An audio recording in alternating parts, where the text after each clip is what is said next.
சிப்பி இருக்குது, முத்து இருக்குது, திறந்து பார்க்க நேரம் என்னடி ராசாத்தி. இன்றைக்கு நாங்கள் கடற்கரைக்கு வந்திருக்கிறோம்.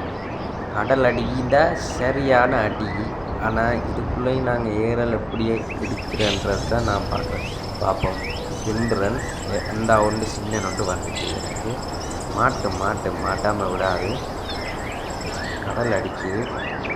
அதான் கொஞ்சம் பயமாக இருக்குது. இந்த ஒன்று பெருசு பிடிச்சிட்டேன். இது எப்படி மண்ணுக்கு போட்டோன்னு எப்படி டக்குண்டு உள்ளே போகுதுன்றதை காட்டுறேன். ஒன்று போகுது உள்ளே பாருங்கள். ஒன்று இந்த மாதிரி உள்ளே போகுதுன்னு கடல் வந்து குளத்துக்குது. சரியா கடல் அடிக்குது. அதான் இல்லாட்டி கணக்கை பிடிச்சி ஒரு கறி ஒன்று காய்ச்சலாம். பொரிச்சு சும்மா சாப்பிடும்போது சும்மா நல்ல டேஸ்ட்டாக தான் இருக்கும்.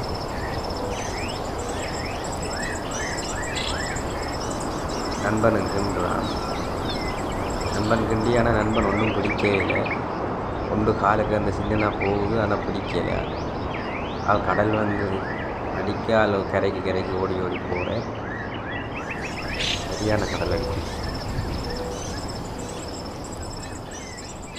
ஈரல் பிடிச்சி கறியொண்டு காய்ச்சோம்னா வந்துனாங்க. ஆனால் ஈரல் மாட்டையில் 1-2 சும்மா காலுக்குள்ளே தடக்கப்பட்டு போகுது.